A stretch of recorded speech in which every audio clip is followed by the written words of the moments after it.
제가 잠시 기도하고 시작하도록 하겠습니다. 하나님 아버지 감사합니다. 찬양도 드리고요, 기도도 드리고요. 이제는 부족한 사람을 통하여서 살아계신 하나님의 말씀을 들으려 합니다. 저의 입술을 주관하여 주시고 그 말씀이 역사하셔서 우리의 마음을 변화시켜 주시고 빛으로 인도하여 주세요. 예수님의 이름으로 기도드립니다. 아멘. 자, 오늘은 요나서 이야기를 한번 해보려고 합니다. 성경 구약 부분에 들어가 있는 요나서 이야기.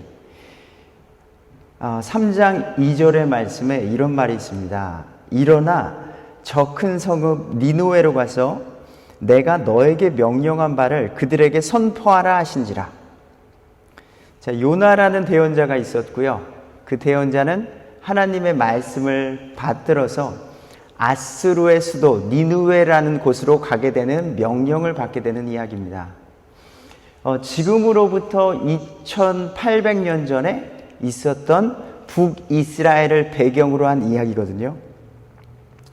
수신자는, 이 이야기를 첫 번째 수신자는 그 북이스라엘, 나는 아브라함의 자손이야, 하나님께서 선택하신 민족이야 라고 했던 그들에게 주어진 책이고, 또한 지금 우리 교회 시대, 여기 이 역사적 기록을 우리가 듣고 있는 우리에게 2차 수신자로 볼 수 있죠. 요나의 이름의 뜻은요, 비둘기라는 이름의 뜻이 있습니다. 그래서 우리가 이 스토리를 보면 알듯이 요나가 하나님의 말씀을 듣고서 니느웨로 가야 하는데 니느웨로 가지 않고 저기 먼 나라 다시스로 날아가 버립니다. 그래서 그 이름, 성경에 보면 그 이름에 대한 재미들이 많이 있죠. 그래서 요나의 이름은 비둘기라는 뜻을 가졌다. 또 어떤 학자들은 이렇게 봐요. 요나의 이야기가 4장으로 이루어지는 짧은 책이에요. 지금 읽으셔도요, 10분이면 다 읽을 만한 책인데 그 이야기가 너무나도 영화스러워요. 배 풍랑이 잃게 되고, 요나를 물에 던져버리게 되고, 고래 뱃속에서 3일을 있게 되고, 또 니느웨는 회개를 하게 되고, 그래서 어떠한 학자들은 이런 이야기를 이건 사실이 아니야, 어떻게 이런 일이 있을 수 있어? 라고 하면서 말하는데, 이런 걸 모두 하나님께서 아시고 마태복음 12장 38절에서 40절에 예수님께서 이제는 공생의 사역, 내가 하나님의 아들이고 메시아다라는 것을 선포하러 돌아다니면서 병든 자도 고치고 눈먼 자도 눈뜨게 하시고 안진뱅이도 일으키시고 막 하는 가운데 서기관과 바리새인들을 만나게 되는 일이 있습니다. 거기서 서기관과 바리새인들이 예수님께 묻는 거예요. 선생님이요, 우리가 표적을 보기를 원합니다. 어떤 신기한 것들을 좀 보여주십시오. 다른 지방에서도 하셨던 놀라운 것들을 저희에게 표적을 보여주세요. 기적을 보여주세요. 그러자 예수님께서 그들에게는 이렇게 말씀하십니다. 내가 요나의 표적 외에는 아무 표적도 그 세대에게 주지 아니하리라. 이게 사복음서를 읽어보시면 아시겠지만요, 상대방에 따라서, 듣는 사람이 누구냐에 따라서 하나님께서 행동하시고 말씀하시는 게 달라지세요. 지금 이 질문을 했던 사람들은요, 서기관, 곧 율법을, 성경을 기록한 사람들, 바리새인, 율법 지키는 사람들, 율법에 대해서 너무나도 잘 알고 있던 그런 사람들에게, 그래, 너희들 구약 이야기 잘 알지? 그러면 요나 이야기도 잘 알지? 예수님 당시부터 몇백 년 전에 있었던 그 요나 이야기의 전문가들이었어요. 근데 그들에게 예수님께서 요나의 표적 외에는 너희에게 보여주지 않겠다 라고 그들의 수준에서 말씀을 하시는 거예요. 이 요나의 표적이 뭐였냐? 요나가 밤낮으로 사흘 동안 큰 물고기 고래 뱃속에 있었던 것 같이 사람의 아들 예수님이죠. 예수님도 밤낮으로 사흘 동안 땅의 심장부, 땅 속에 있을 것이다 라는 말씀을 던지시는 거예요. 그래서 예수님께서 곧 내가 십자가에 달려 죽을 것이고 또 죽었다가 3일 만에 다시 부활할 것이다. 죽음을 이기신 그 존재가 내가 곧 메시아, 그것이 진정한 표적이 될 것이다 라고서 지금 미리 말씀해 주시는 거예요. 내가 하나님의 아들이고 이 세상을 주관하는 자이고 너희들을 구원하온 그 표적이 병 고치고 앉은 맹이 일으키고 그것보다 더욱더 놀라운 표적이거든요. 이 세상에 죽음을 이긴 존재가 어디에 있어요? 오직 예수님만이요. 다른 신에 없는, 다른 신들에게서는 이루어질 수도 없는 그런 일을 성취하신 그 예수님이 너희들 네 앞에 있다. 그리고 이제 얼마 시간이 지났을 때에 죽었다가 살아난 나를 봤을 때에 깨달을 것이다 라고서 지금 말씀해 주고 있는 것입니다. 이처럼 예수님께서 요나를 직접 거론하시면서 요나의 일이 사실적 역사였다는 것을 증명하고 계십니다. 우리가 하나님에 대해서 잘 알고 계시나요? 저는 요나를 보면서 하나님에 대해서도 마찬가지고 사람에 대해서도 마찬가지고 참 알 수 없다. 내 지혜와 지식은 한계가 있다는 것을 다시 한번 느끼는 시간이 됐습니다. 4장으로 구성된 요나의 첫 번째 장은 요나의 불순종과 심판으로 시작이 됩니다. 아미떼의 아들이라고 하는 요나에게 주의 말씀이 임하게 됩니다. 너는 저기 아수르 수도 니느웨로 가서 그들의 사악함이 가득 찼으니까 그들에게로 가서 외쳐라 라는 하나님의 명령을 받게 됩니다. 근데 3절에 보면 그러나 요나는 주의 앞을 떠나서 니느웨는 지금 요나가 있는 곳에서 동쪽으로 가까운 곳에 있습니다. 그래도 근데 안 가요. 니느웨로 가지 않고요. 욥바라는 항구로 가게 됩니다. 욥바라는 곳에 항구를 가서 가장 먼 곳으로 갈 수 있는 배 티켓이 뭐가 있을까 했더니 서쪽 저 끝 다시스라는 곳으로 배 티켓을 사고서 그 배에 탑승하게 됩니다. 어렸을 때 또는 교회를 다녔었을 때에 요나는 하나님을 불순종한 대언자야. 요나 하면 불순종이라는 꼬리가 자연스럽게 붙게 돼 있습니다. 그래서 좋지 않은 사람 같아요. 하지만 요나에 대한 환경을 다시 한번 들어보시면 저도 요나처럼 했을 것 같습니다. 그 이유는요, 저 니느웨라는 곳이 어떤 곳인지를 보게 된다면요, 지금 고대 근동 역사상 가장 잔인한 군대의 나라였습니다. 전쟁을 해도요, 전쟁과 전쟁을 해서 나라를 빼앗는 건 그때 당시에 강대국이 약국을 소유하는 것은 당연했죠. 하지만 거기에 남녀노소를 불모하고 잔인하게 죽이는 그런 나라였습니다. 사람의 가죽을 베끼는 거예요. 그냥 죽이는 게 아니라 고통스럽게 사람의 가죽을 잔인하게, 금방 죽으면은 고통을 못 느끼니까 가장 길고 오래 잔인하게 죽이는 방법을 연구한 민족 니느웨. 심지어는 살아있는 사람을 말뚝에 박고 피가 뚝뚝 떨어지게 죽이는 거예요. 그리고 그걸 다른 민족들, 사람들이 보게 하는 겁니다.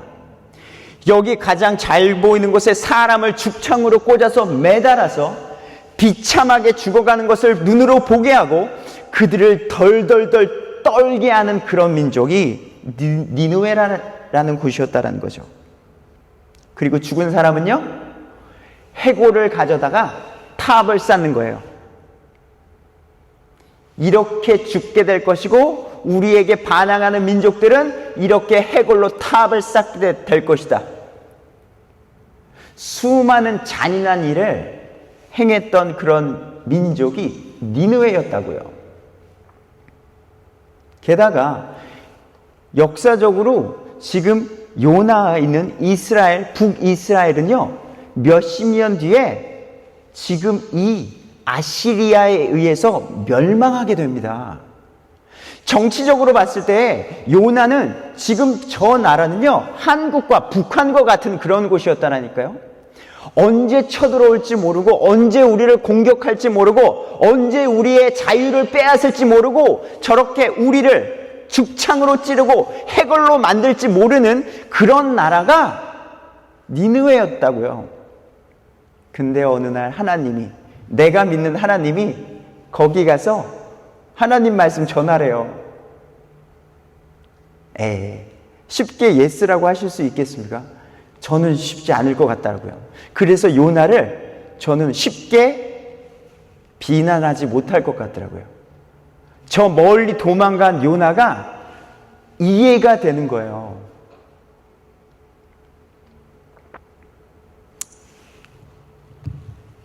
이런 상황 속에 요나는 다시스로 도망하게 됩니다. 이게 미워하는 수준을 넘어선 단계 있잖아요.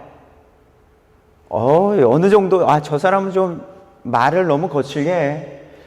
저 사람 어떻게 나한테 행동을 그렇게 할 수가 있어? 야, 저 사람이 나한테, 몇 푼이나 된다고 사기를 치는 거야? 이 정도의 수준이 아니라 너무나도 잔인하게 내 가족과 내 민족을 학살하는 그런 미움? 분노?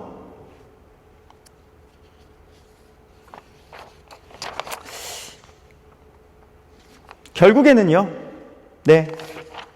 다시스로 가게 되는 그런 일이 요나는 있게 되는 거죠.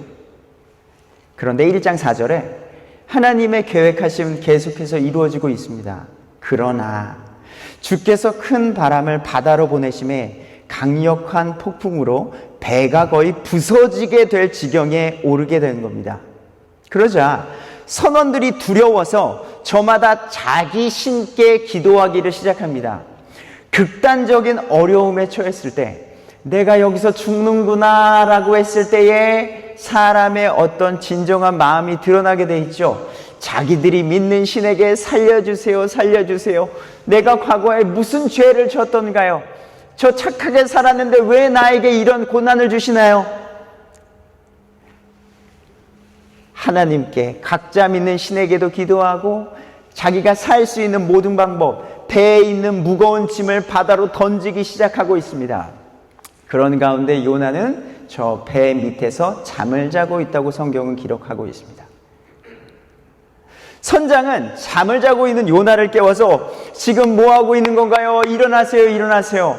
당신이 믿는 신에게 기도하십시오. 살려달라고 기도하십시오. 그 신이 우리를 생각하면 망하지 않게 하길 바라봅시다. 하지만 아무 변화도 일어나지 않습니다.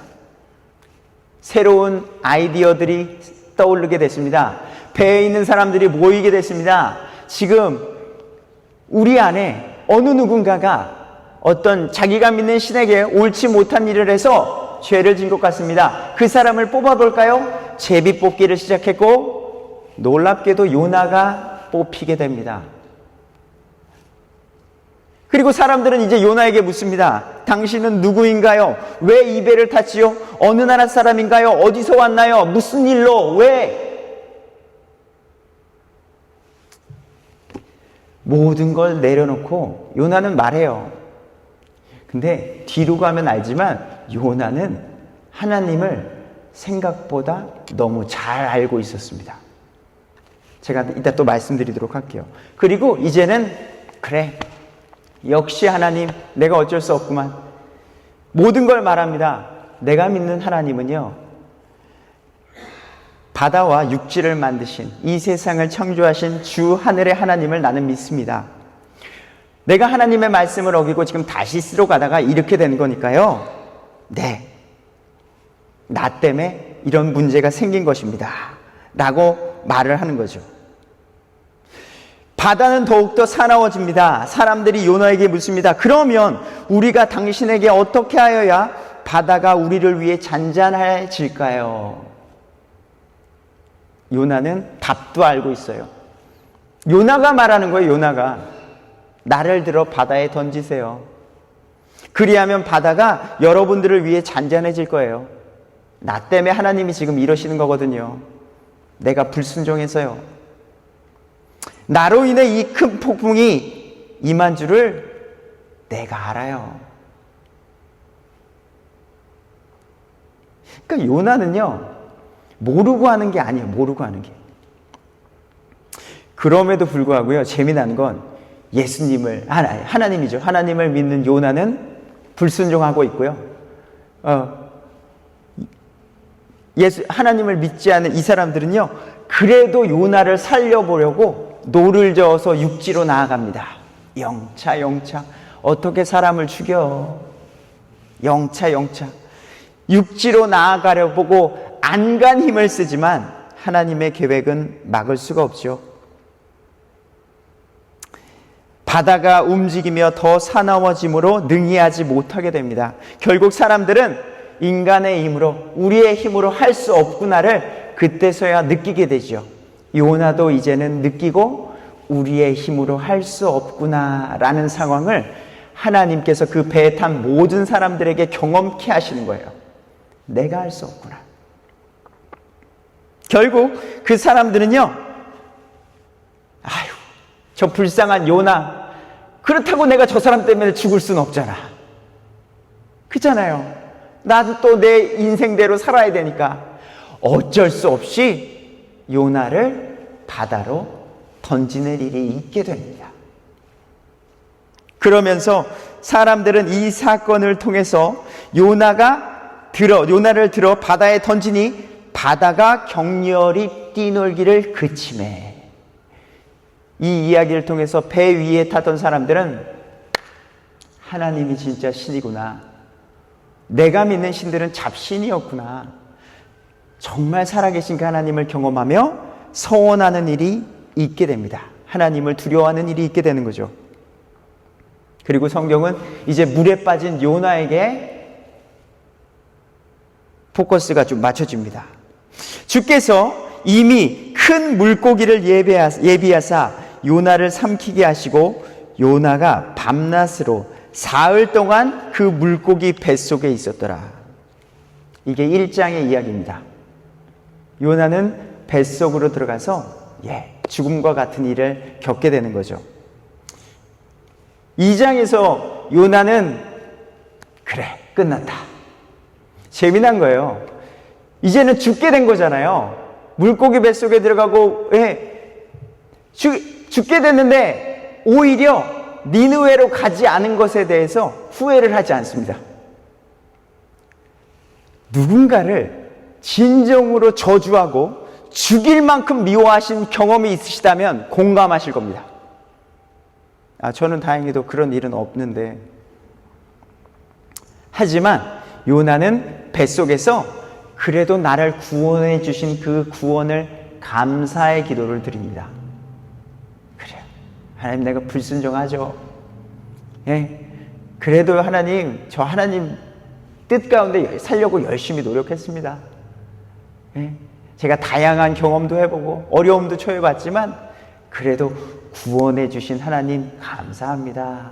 이렇게 뱃속에서 기도를 드리는 일이 2장에 있게 됩니다.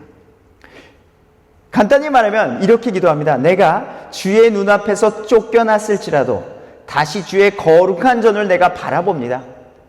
내가 불순종하고 내가 그래서 하나님의 말씀 조금 안 갔습니다. 하지만 그래도 하나님이 창조해 주신 것을 내가 알고요, 나를 구원해 주신 분인 것도 알고요, 저는 그 하나님을 믿습니다. 그러면서 구원은 주께 속하였나이다 라는 2장의 요나의 기도가 기록되어져 있습니다. 여기서 끝나면 좋은데 하나님의 계획하심은 요나를 통해서 계속 진행이 됩니다. 주께서 그 물고기에게 말씀하시는 매 물고기가 요나를 육지에 토하여 내니라. 그러니까 하나님은요, 하나님의 계획하심은 반드시 이루어지는데 결국 하나님께서 선택하신 사람을 훈련시키시고 결국에는 순종하게 만드세요. 그런 사람들을 통해서 순종하면 그 일이 빨리 성취될 것이고, 순종하지 않으면 다른 사람을 통해서도 이루어지시고, 결국에는 하나님께서는 사람을 통해서 하나님의 일을 이루시는 모습을 발견하게 됩니다. 물고기 뱃속에서 나온 요나, 그 뒤 이야기가 3장으로 이어갑니다. 요나의 선포와 니느웨의 회개. 주님의 말씀이 두 번째 요나에게 임하게 됩니다. 그 내용은 똑같아요. 1장에서 드렸던 그 말이에요. 저기 니느웨라는 곳에 사악함이 가득하니까 그곳에 가서 나의 말을 선포하라. 큰 거대한 성읍 니느웨. 3장 3절에 요나가 이제는 주의 말씀대로 일어나, 주님의 말씀대로 일어나 니느웨로 가게 됩니다. 니느웨는 사흘길이 걸리는 큰 성읍이었습니다. 사흘길. 그러면서 하루 동안에 요나가 외칩니다.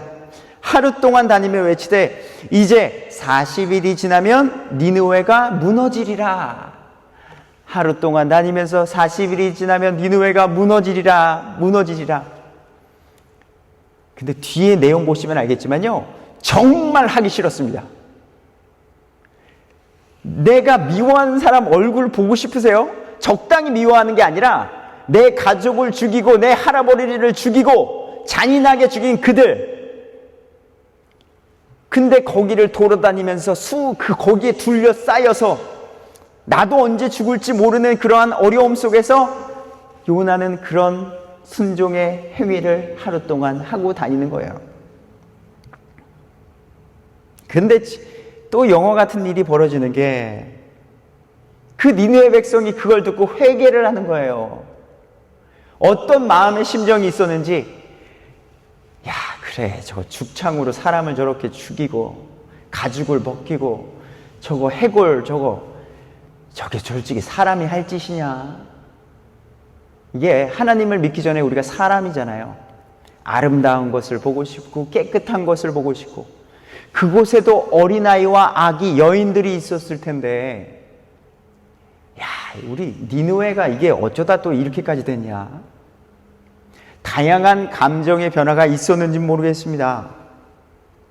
결국 니느웨, 그 나라에서 왕부터 모든 사람들이 대각성 회개 운동이 일어납니다.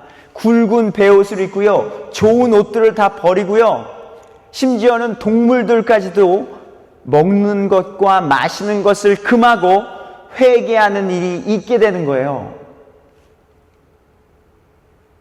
니느웨 사람들이 이렇게 악한 일들에서 돌이킨 것을 보시고요, 하나님께서 심판하려던 계획을 취소하십니다. 하나님의 재앙을 돌이키는 일이 있게 됩니다. 제가 원하는 성경의 메시지는 여기까지입니다. 요나 결국 순종했죠. 악한 니느웨 회개했죠. 해피 엔딩. 제가 원하는 성경의 이야기들은 이런 것만 가득했으면 좋겠다는 거죠. 근데 마지막 한 장이 남아 있습니다. 여기에 요나의 진심이 기록되어져 있습니다. 그러나 반전이지요. 또 요나가 그 일을 심히 못마땅하게 여기고 매우 분노하여. 자, 우리가 이게 어찌 보면 그래요. 우리는 하나님께 기도할 때 언제나 하나님 감사합니다, 하나님 고맙습니다, 하나님 기쁩니다, 이렇게만 대화하고 기도하는 건 줄로만 아시는데요, 때로는 하나님 왜 그러셨어요? 해도 된다라는 거예요. 뭐 그런 일이 자주 있으면 우리에게 좋지 않겠지만, 그만한 우리의 하나님이요, 하나님 이렇게 했다고 그러시지 않는 분이라는 거예요. 때로는 하나님께 하나님 그거 왜 그러세요? 이해할 수 없어요. 따지듯이 물을 수도 있고, 정말 우리 자녀들이 때로는 우리가 예의 없다고 할지라도 어떻게 되나요? 우리의 관계는 변함없는 거잖아요. 요나도 그래요. 그리고 여기서 2절, 4장 2절에 말하는 게 뭔지 아세요? 어린아이가 아버지한테 뭐 대든다? 뭐라고 말해야 될까요? 내용이 이래요. 하나님, 내가 아직 내 나라에 있을 때에 내 말이 이루어지지 아니하였나이까? 내가 이미 알고 있었다라는 거예요. 그러므로 내가 하나님이 이러실 줄 알고 니느웨로 안 가고 다시스로 도망갔습니다. 이는 하나님께서는 은혜로우시며 긍휼이 많으시고 분노하기를 더디하시며 큰 친절을 베푸사 재앙에서 뜻을 돌이키시는 하나님인 줄을 내가 알았기 때문입니다. 하나님, 쟤는 좀 때려줘야죠.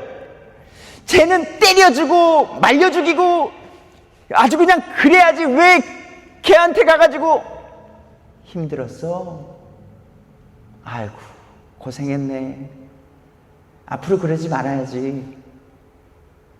나는 지금 화가 나서 쟤가 어떻게 됐으면 좋겠는데 하나님은 거기 가서 그러고 계신 거예요. 아이고 네가 아직 잘 모르는구나. 그러니 요나는 그 꼴을 내 눈으로 못 보겠다라는 거예요. 내가 니느웨로 지금 가는 순간 하나님은 또 용서해 주실 거고 나를 비롯해서 우리 민족은 더 어려움에 처해질 것이고, 근데 왜 가라는 거야? 왜? 우리의 인간의 생각으로는 도저히 알 수 없는 하나님의 계획과 뜻을 요나서는 기록을 하고 있는 것이죠. 그리고서는 요나는요 계속해서 그 자기의 불만을 하나님께 고백합니다. 4장 3절에 오 주님, 하나님 간청합니다. 내 생명을 취해 주세요. 나를 죽여주세요. 사는 것보다 죽는 것이 더 낫습니다. 왜 나를 물고기 뱃속에서 꺼내줬어요. 그냥 거기서 죽게 하시지. 이 정도로 요나는 니느웨를 미워했다라는 거예요. 그러면서 4절에 주께서 요나에게 물으세요. 네가 분노하는 것이, 이렇게 화를 내는 것이 잘하는 것이냐? 그리고 요나에게 깨우침을 주기 위해서 마지막 해프닝이 일어납니다. 요나는 이제 하루 동안에 니느웨에 가서 회개를 선포했고요. 그리고 동편으로 가서요 초막을 하나 만들어서요 니느웨가 하나님께서 말씀하신 대로 40일 후에 재앙을 받고 멸망하게 되는지 아니면 회개하고 회복하게 되는지를 지켜보기 위해서 초막을 짓고 앉아서 기다리는 일이 있게 됩니다. 그때에 하나님께서는 박넝쿨을 예배하셔서요 그 그늘을 만드셔서 요나가 편안하게 쉬면서 그것들을 바라보게끔 허락을 하셨습니다. 어찌나 그 그늘이 시원했던지 요나가 이 넝쿨을 딱 보고서 너무 시원하다, 너무 좋다 하면서 기뻐했다고 성경은 말하고 있죠. 그런데 다음 날 4장 7절에 하나님께서 벌레 한 마리를 예비하셔서요 그 벌레가 닭을 쳐서 시들게 하는 일이 있게 된 거예요. 어제 왔을 때는 그 박넝쿨 때문에 시원하게 앉아서 그것을 지켜봤는데 뜨겁게 쬐는 그 뜨거운 태양 아래 하나님께서 뜨거운 빛을 햇볕을 내리쬐매 요나가 이제 또 기진해서 아이고 너무 더워. 어찌나 더웠더니 성경은 요나가 스스로 죽기를 바라며 요나는 몇 번을 죽고 싶어 하는 거예요. 4장밖에 안 되는데 한 3-4번 이상은 죽고 싶은 마음이 들 정도로 그러면서 참 요나 분의 캐릭터가 그런가 봐요. 하나님께 또 이렇게 말하는 거예요. 하나님은 왜 아까운 닭을 시들게 하시는 건가요? 사는 것보다 죽는 것이 내가 더 낫나이다 하면서 죽여주세요. 덥다고. 그래서 하나님께서 요나에게 물어보는 거예요. 네가 그 박넝쿨로 인하여 분노하는 것이 잘하는 것이냐 하시니 요나는 어땠을까요? 이쯤 되면은 그죠 하나님, 저 박넝쿨 때문에 내가 죽고자 하는 게 참 이게 제가 왜 그랬을까요? 그랬을 것 같지 않아요? 근데 요나 안 그래요. 요나가 하나님께 말하는 게 죽는다 할지라도 내가 분노하는 것이 잘하는 겁니다. 하나님께 이렇게 당당하게 대드는 것도 대단해요. 근데 요나는 그랬다라는 거죠. 그리고 이제 요나의 마지막 절이에요. 마지막 절 4장 10절로 이제 요나서는 끝나게 되는데 질문으로 끝나게 되는 거예요. 요나야, 네가 수고도 하지 아니하고 자라게 하지 또 아니한 이 박넝쿨 곧 하룻밤 사이에 났다가 하룻밤 사이에 없어진 그 박넝쿨을 불쌍히 여겼거든. 오른손과 왼손도 분간하지 못하는 자가 12만 명이 넘고 또 많은 가축이 있는 저 큰 도시 니느웨를 내가 아껴야 하지 아니하겠느냐 하면서 마무리를 짓는 거예요. 공의의 하나님이라고 우리가 많이 들어봤잖아요. 니느웨라는 성은요 12만 명 이상의 사람들이 있어요. 더 많은 사람들이 있는데요, 오른손과 왼손을 알지 못하는 어린아이도 있고 순수한 사람들도 있어요. 단순히 니느웨라는 곳에서 태어났을 뿐이지, 그러다 보니까 하나님의 하자도 듣지 못하고 복음의 복자도 듣지 못하고 그냥 거기서 태어났다는 이유만으로 내가 그들을 멸망한다면 심판받을 니느웨 사람도 있지만 아무것도 모르는 그들은 어떡하냐? 그들을 내가 불쌍히 여겨야 되지 않겠느냐? 그래서 너를 보낸 거야. 그들에게 복음의 메시지를 듣고 그들은 회개할 수 있도록, 악한 자도 회개할 수 있고 그 아무것도 모르는 자도 하나님, 저 이방에서는 세상을 창조하신 하나님 누구지? 알 수 있도록.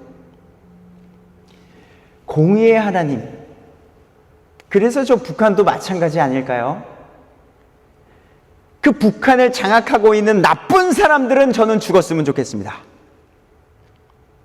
근데 그곳에서 예수님의 예자도 듣지 못하고 또 땅굴에서 지금도 예배드리고 있는 그 믿음의 사람들, 그것을 위해서 기도하고 있는 분들, 온 세상에도 마찬가지고요. 하나님은요 의인들을 기억하세요. 소돔과 고모라 땅에서도 그랬죠. 하나님, 소돔과 고모라 땅을 심판하실 건가요? 의인 60명 있으면요, 50명 있으면요, 45명, 30명, 20명, 10명까지 내려갑니다.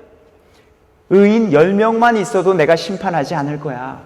그만큼 하나님은요 우리를 사랑하시는 하나님이라고요.